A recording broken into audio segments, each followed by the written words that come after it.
வணக்கம். செல்வகுமாரின் அதிகாலை வானிலை ஆய்வறிக்கை. அதிகாரப்பூர்வ வானிலை அறிக்கைக்கு இந்திய வானிலை ஆராய்ச்சித்துறை அறிக்கையை பார்க்கவும்.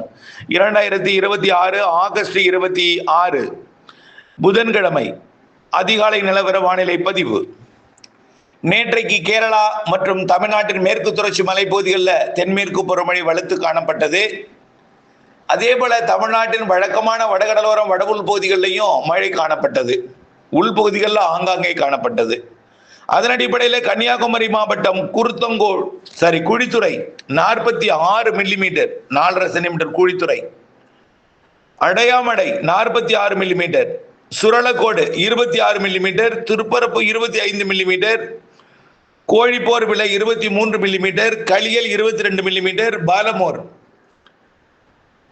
20 millimetre, Boothapandi 17 millimetre, Nagercoil 16 millimetre, Mullanginavilai 15 millimetre, Thuckalay 15 millimetre, முக்கடல் அணை 12 மில்லிமீட்டர், மேலும் கன்னிமார் 11 மில்லிமீட்டர், மாம்பழத்துறையாறு மற்றும் ஆணைக்கிடங்கு, சிவலோகம், சித்தாறு 2, சித்தாறு 1 இதெல்லாம் மழைதான், இரணி எல்லாம். அடுத்தபடியா பார்த்தீங்கன்னா உள் மாவட்டத்தில் ராணிப்பேட்டை மாவட்டம் பார்த்தீங்கன்னா அரக்கோணத்தில் 40 மில்லிமீட்டர் மழை பொழிந்திருக்கிறது, 4 சென்டிமீட்டர். அதுக்கு அடுத்தபடியாக மின்னல் 12 மில்லிமீட்டர், வாலாஜா மழை. தென்காசி மாவட்டத்தில் குண்டார் அணைக்கட்டு 17 மில்லிமீட்டர், மேலும் அடவிநாயனார் கோவில் அணை 10 மில்லிமீட்டர், செங்கோட்டை 10 மில்லிமீட்டர், மேலும் கருப்பானந்தி செக்ஷன் 2 மில்லிமீட்டர்.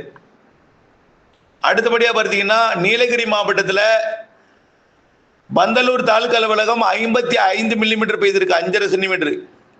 தேவாலா 40 மில்லிமீட்டர் பெய்திருக்கிறது. ஹரிசன் மலையாளம் லிமிடெட்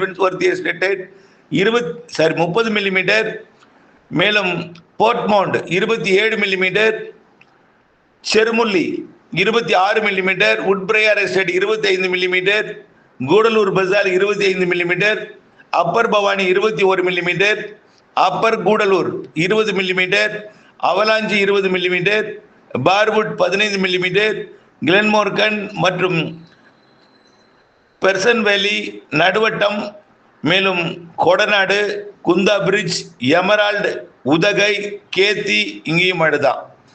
அடுத்தபடியாக தேனி மாவட்டத்தில் பெரியார் அணைக்கட்டு பகுதி 17 மில்லிமீட்டர், 20 மில்லிமீட்டர் வரைக்கும் இருக்குமா, 19 மில்லிமீட்டர், அதாவது 2 சென்டிமீட்டர் பெய்திருக்கு. தேக்கடி அதே போல 16 மில்லிமீட்டர் பெய்திருக்கிறது. சண்முகா நதி, கூடலூர், உத்தமபாளையம் மற்றும் சோத்துப்பாறையும் மழைதான். தென்காசி மாவட்டம் குண்டார் அணைக்கட்டு 20 மில்லிமீட்டர், மேலும் அடவிநாயனார் கோவில் இருக்குன்னு சொல்லியாச்சு. அடுத்தபடியாக இன்றைய மழைப்பொழிவு எப்படி இருக்கும், வரக்கூடிய நாட்கள் எப்படி இருக்கும், மீண்டும் தென்மேற்கு பருவமழையும் வெப்பசலன இடிமழைப்பொழிவும் தீவிரம் எப்படி, எங்கே தீவிரமாக இருக்கும், ஒட்டுமொத்த தமிழ்நாட்டில் பரவலான மழைப்பொழிவு எப்பொழுது எல்லாம் பார்ப்போம். அக்டோபர் மாதம் 16ஆம் தேதி 17ஆம் தேதி வரைக்கும் தென்மேற்கு பருவமழை காலம் எப்படி இருக்கும் என்பதை பார்த்துவிட்டு அடுத்த அறிக்கையில் வடகிழக்கு பருவமழை பார்ப்போம். இப்போவும் மழைப்பொழிவு தென்மேற்கு பருவமழை பொழிவு கேரளாவிலையும் குறிப்பாக வால்பாறைக்கு தெற்கே வலுத்து தான் இருக்கு. இன்னும் கோயம்புத்தூர் மாவட்ட வால்பாறை மழைப்பொழிவு கிடைக்கப்பெறல. அதுவும் எப்படியும் ஒரு 8 சென்டிமீட்டர் வரைக்கும் பொழிந்திருக்கும். நீலகிரியை விட கூடுதலாக தான் பொழிந்திருக்கும், 10 கூட கிடைச்சிருக்கலாம், பார்ப்போம். இப்போவும் கொச்சி, கோழிக்கோடு, அதே போல தெற்கு பகுதி ஆலப்புழா, இன்னும் சொல்லப்போனால் திருவனந்தபுரம் உள்ளிட்ட பகுதிகள், கன்னியாகுமரி மாவட்டத்தில் இப்போ கனமழை பொழிந்து வருது. கன்னியாகுமரி மாவட்டம் பரவலாகவே கனமழை. இது பார்த்தீங்கன்னா ஆரல்வாய் மொழி வரைக்கும் இந்த மழைப்பொழிவு எட்டி இருக்குது. திருநெல்வேலி மாவட்டத்தோட பகுதிகளில் கூட நுழைஞ்சிருக்கு. நாகர்கோவிலுக்கும் அதாவது திருநெல்வேலி மாவட்டத்தோட நாலுமுக்கு ஊத்து காக்காட்சி பகுதிக்கும் குமரி முனைக்கும் இடைப்பட்ட ஒட்டுமொத்த கன்னியாகுமரி மாவட்ட பகுதியிலையும் அதோட மலை பகுதிகளிலையும் திருநெல்வேலி மாவட்ட தெற்கு பகுதி கன்னியாகுமரி மாவட்ட எல்லை பகுதியிலையும் கன்னியாகுமரி மாவட்ட மலை பகுதிகளிலையும் பேச்சுப்பாறை, பெருஞ்சாணி போன்ற பகுதியெல்லாம் நல்ல மழைப்பொழிவு, கனமழை பொழிவு பொழிந்து வருகிறது இப்பொழுதைக்கு. ஆக வரக்கூடிய மணி நேரங்களை பொறுத்த வரைக்கும் தற்பொழுது கன்னியாகுமரி மாவட்டம் மற்றும் கேரளாவில் அதனை ஒட்டியுள்ள தமிழ்நாட்டின் மேற்கு தொடர்ச்சி மலை குற்றால அருவி பகுதி நீர், அதாவது குற்றால அருவிக்கு நீர் தரக்கூடிய கேரள மலைப்பகுதி, இங்கெல்லாம் நல்ல மழைப்பொழிவு தொடர்ந்து பொழிந்து வருகிறது. இன்றைக்கு மதியம் டெல்டா மாவட்டங்கள் வரைக்கும், அதாவது இன்றைக்கு மதியத்துக்கு மேல டெல்டா மாவட்டங்கள் மேகம் சூழும், ஆனா பெரிய மழை இருக்காது. இன்றைய மழைப்பொழிவு எங்கெங்கெல்லாம் எதிர்பார்க்கப்படுகிறது அப்படின்னு பார்த்தீங்கன்னா, தேனி மாவட்டத்தில் ஆங்காங்கே, மதுரை மாவட்டத்தில் ஆங்காங்கே, விருதுநகர் மாவட்டம் மற்றும் தென்காசி திருநெல்வேலி மாவட்டத்தோட மேற்கு பகுதி, அப்புறம் விருதுநகர் மாவட்டத்தில் ஆங்காங்கே இருக்கும். ராமநாதபுரம், சிவகங்கை, புதுக்கோட்டை, திண்டுக்கல் மாவட்டத்தில், கொடைக்கானல் மலைப்பகுதியும், நத்தத்துக்கு கிழக்கே இருக்கக்கூடிய மதுரை மாவட்ட எல்லையோர பகுதி மற்றும் ஈரோடு மாவட்ட வடக்கு பகுதி, கோயம்புத்தூர் மாவட்ட வால்பாறை பகுதி, நாமக்கல், சேலம் மாவட்டத்தின் பகுதிகள், இங்கெல்லாம் ஆங்காங்கே மதியம் மழை உருவாகி மாலையில டெல்டா உட்பட, வடகடலோரம் உட்பட, வட உள்பகுதிகள் உட்பட ஆங்காங்கே மழை பொழிவை கொடுக்கும். ஆனால் பரவலாக பெரிய அளவிலே நீடித்து நின்று பெய்யக்கூடிய மழையாக இருக்காது. அதிகபட்சமா டெல்டா மாவட்டத்துக்கு வந்துச்சுன்னா ஒரு 2 சென்டிமீட்டருக்கு மேல பெய்யாது, அதுவும் ஒரு 15 நிமிஷத்துல போயிடும், அவ்வளவுதான் தெரியுது. அதே போல அதாவது டெல்டாவிற்கு மேற்கே புதுக்கோட்டை மற்றும் அதனை ஒட்டியுள்ள சிவகங்கை மாவட்டத்திற்கு நல்ல மழை தெரியுது. அதே போல வடகடலோர பகுதிகளில் ஒரு 5 சென்டிமீட்டர் வரைக்கும் ஒரு சில இடங்கள்ல தெரியுது.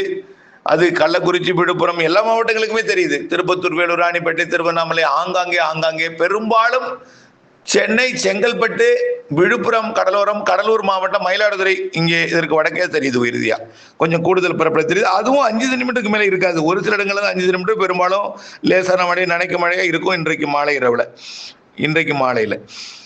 ஆனா பெருசா ரொம்ப நேரம் நீடிக்காது. வரும் டெல்டா கூட வந்துச்சுன்னா லேசா தூரிட்டு நினைச்சிட்டு லேசா பெஞ்சிட்டு போகும். பெரும்பாலும் டெல்டாவின் மேற்கு பகுதியிலையும் வடக்கு பகுதிக்கு தான் வாய்ப்பு. பிற பகுதிகளில் மேகம் கூட்டம் வரும், மிரட்டும், ஒரு மாதிரி குழப்பமான சூழ்நிலை மாலையில இருக்கும். வியாழக்கிழமை நாளைக்கு 27ஆம் தேதியும் இதே போலதான் நாளைக்கும் ஆங்காங்கே மழை இருக்கு. 28ஆம் தேதியும் இதே போலதான் மழை ஆங்காங்கே இருக்கும். 27ஆம் தேதியை விட 28 கொஞ்சம் குறைவுன்னு சொல்லலாம். 28, 29, 30 மழை இருக்கும். காற்று மறைக்கும் பகுதியோட கிழக்கு பகுதியில் இருக்கும். தென்மேற்கு பருவமழை 27ல கொஞ்சம் தீவிரம் நின்று போயிருக்கும்னு சொல்லலாம். வெப்பசலன இடிமழை பொழிவாக தமிழ்நாட்டில் தொடர்ந்து கொண்டிருக்கும். இந்த மழைப்பொழிவு அடுத்த வாரம், அதாவது 2ஆம் தேதி, அடுத்த வாரம் புதன்கிழமையிலிருந்து கேரளாவில் வெப்பசலனத்தினுடைய தென்மேற்கு பருவமழையா தொடங்கும். தமிழ்நாட்டில் வளிமண்டல சுழற்சி நீடித்து தமிழ்நாட்டில் வடகடலோரம், வட உள்பகுதிகள், டெல்டா மாவட்டங்களில், அதே போல தென் கடலோரத்தில் கூட, அதாவது ராமநாதபுரம், அதை விட கொஞ்சம் கூடுதல் புதுக்கோட்டை, ராமநாதபுரம் உள்பகுதி 3ஆம் தேதியிலிருந்து தென்மேற்கு பருவமழை வெப்பசலன மழையாக தொடங்கி மேற்கு தொடர்ச்சி மலையில தமிழ்நாட்டிலையும் ஆங்காங்கே கொஞ்சம் கொஞ்சமா பரவலாகி 3ஆம் தேதி வடகடலோரம் பலத்த மழை தெரியுதுங்க. மீண்டும் ஆகஸ்ட் 3ஆம் தேதியிலிருந்து வெப்பசலன மழை தீவிரமடையும். அது இந்த ஆகஸ்டில் பெய்த மழையை விட கண்டிப்பா கூடுதலாக இருக்கும். கண்டிப்பா சென்னைக்கு தினசரி மழை உண்டு. வண்ணம் தீட்டப்பட்டிருக்கூடிய அந்த படத்தை பார்த்தா உங்களுக்கு தெரியும். எந்த பக்கத்துல ரெட் இருக்கு, டார்க் பிரவுன் இருக்கு, எந்த பக்கத்துல கொஞ்சம் லைட்டா ப்ளூவா மாறுது. ப்ளூ எல்லாம் லேசான மழை, அதை பார்த்துங்க. ஆகவே கண்டிப்பா வடகடலோரம், வட உள்பகுதிகள், டெல்டா மாவட்டங்கள், அதனை ஒட்டி உள்ள புதுக்கோட்டை, சிவகங்கை, திருச்சி, அரியலூர், பெரம்பலூர் இதெல்லாம் கொஞ்சம் நல்ல மழை தெரியுது 3ஆம் தேதியிலிருந்து. சரி, என்ன சார் மறுபடியும் மேற்கு தொடர்ச்சி மலை, காற்று பகுதி, கணவாய் பகுதி, தென் மாவட்டங்கள்ல, ஆனா விருதுநகர்ல இருந்து நல்ல மழை தெரியுது. அதுக்கு வடக்க போக கூடுதல். சென்னை, திருவள்ளூர், காஞ்சிபுரம், செங்கல்பட்டு மற்றும் விழுப்புரம், புதுச்சேரி, கள்ளக்குறிச்சி, விழுப்புரம், அந்த திருப்பத்தூர், வேலூர், ராணிப்பேட்டையில நல்ல மழை தெரியுது. செப்டம்பர் 3லிருந்து நல்ல மழை தெரியுது. 3ஆம் தேதியிலிருந்து 8ஆம் தேதியிலிருந்து தான் அனைத்து மாவட்டங்களுக்கான மழை. 8ஆம் தேதி 9ஆம் தேதியிலிருந்து எல்லா மாவட்டம், காற்று பகுதியில் நம்ம எதிர்பார்க்கிற மழை 8ஆம் தேதிக்கு மேல 15ஆம் தேதியிலிருந்து காற்று பகுதிக்கு உறுதியா மழை உண்டுங்க. செப்டம்பர் 15லிருந்து அக்டோபர் 15 வரைக்கும் அந்த நாட்கள், அந்த 30 நாள் தான் தமிழ்நாட்டில் இறுதிக்கட்ட தென்மேற்கு பருவமழையும், இறுதிக்கட்ட தென்மேற்கு பருவமழையோட இணைந்த வெப்பச்சலன காற்று சுழற்சி மழையும் தீவிரமா இருக்கும். அணைகள், நீர்பிடிப்பு பகுதிகளிலையும் மழை இருக்கும். அது வரைக்கும் சீராக 1 TMC வந்துட்டே இருக்கும். இப்ப பார்த்தீங்கன்னா 90 அடி என்கின்ற, அதாவது 51 52 டிஎம்சியா போயிடுச்சு, மேல போயிடுச்சு, 52 டிஎம்சிக்கு போயிடுச்சு, 51 டிஎம்சிக்கு மேல போயிடுச்சு. வரக்கூடிய நாட்கள் இது அப்படியே இந்த வாரம் இந்த மாத இறுதிக்குள்ள 55 மாறும், 55 டிஎம்சியா மாறி இருக்கும் இருப்பு. அப்புறம் மறுபடியும் கொஞ்சம் வரத்து குறைஞ்சு மீண்டும் கூடும், மீண்டும் கூடும். ஆக கிட்டத்தட்ட 55க்கு மேல போயிடும் இந்த மாத இறுதிக்குள்ள, அதாவது ஆகஸ்ட் இறுதிக்குள்ள ஒரு 55 டிஎம்சிக்கு மேல இருப்பு இருக்கும் மேட்டூர்ல. அதற்கு பிறகு இந்த செப்டம்பர் 3ல இருந்து பெய்யக்கூடிய மழை டெல்டா பகுதியிலும் இருக்கும். டெல்டாவை விட வடகடலோரம், சென்னை உள்ளிட்ட வட உள்பகுதிகள், திருப்பத்தூர், வேலூர், ராணிப்பேட்டை, சென்னை, திருவள்ளூர், காஞ்சிபுரம், செங்கல்பட்டு, திருவண்ணாமலை, கள்ளக்குறிச்சி, விழுப்புரம், கடலூர், அரியலூர், பெரம்பலூர், திருச்சி, அப்புறம் அதற்கு கிழக்கே இருக்கக்கூடிய எல்லாமே டெல்டாவோட மயிலாடுதுறை கொஞ்சம் கூடுதலா இருக்கும், தஞ்சாவூரோட வடக்கு கூடுதலா இருக்கும், காவிரி கரையோரம் நல்ல மழை இருக்கும். வடக்க போக போக கடலூரை விட, புதுச்சேரியை விட, விழுப்புரம், அதை விட செங்கல்பட்டு, அதை விட காஞ்சிபுரம், சென்னை கூடுதலா இருக்கும். நல்ல மழை காத்திருக்கு. ஆக 8ஆம் தேதிக்கு மேலதான் தமிழ்நாட்டில் பரவலா இருக்கும். காற்று பகுதிக்கு மழையெல்லாம் நல்ல ஒரு பரவலான மழைன்னா 10ஆம் தேதி, 12ஆம் தேதி, 15ஆம் தேதிக்கு மேல நல்ல மழை இருக்கு. தென் மாவட்டங்களுக்கும் இருக்கு. தென் மாவட்டங்களுக்கு தான் இலங்கை அருகே வளிமண்டல சுழற்சி உருவாகி செப்டம்பர் 15ஆம் தேதியிலிருந்து அக்டோபர் மாதம் அந்த 15ஆம் தேதி வரைக்கும் ஒரு 30 நாள் அடுத்தடுத்து காற்று சுழற்சிகள் காரணமாக தமிழ்நாட்டிற்கு மழைப்பொழிவு சாதகம் தெரிகிறது. இலங்கை அருகே அமையக்கூடிய, தமிழ்நாட்டை ஒட்டி அமையக்கூடிய காற்று சுழற்சிகள் தென்மேற்கு பருவமழையின் இறுதி கட்டத்தை தீவிரப்படுத்தும். குமரிக்கடல், கன்னியாகுமரிக்கு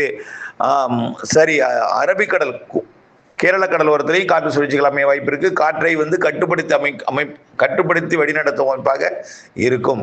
பொறுத்திருந்து பாருங்கள். மாதிரி இப்ப எதுவும் காட்டாது, காட்டும் அளவிற்கு எல்லாம் மாறி வரும். கடல் வெப்பத்தை வைத்து இவையெல்லாம் நம்முடைய கணிப்பாகும்.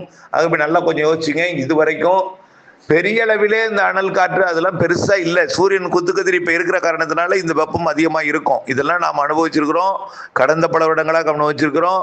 புரட்டாசி மாதத்துல ஒரு விதைக்கு மழை பெய்யாதான்னு ஏங்கி தவித்த காலமும் இருக்கிறது. தயவுசெய்து புரிஞ்சுக்குங்க. ஆகவே அச்சப்பட வேண்டாம்.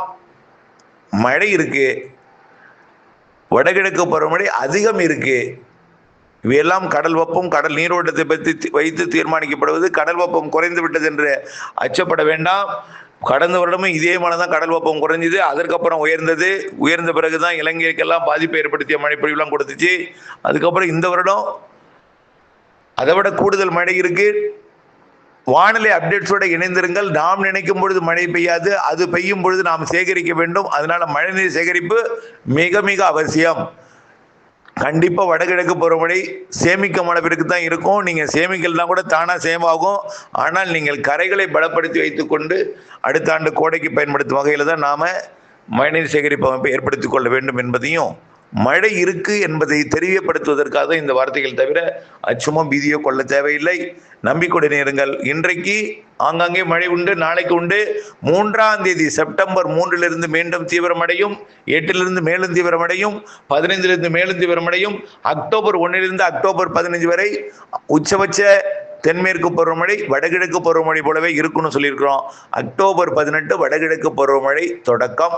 அது குறித்த தனியாக அறிக்கை சமர்ப்பிக்கிறேன். இணைந்தே இருங்கள் அப்டேட்ஸுடன். நன்றி.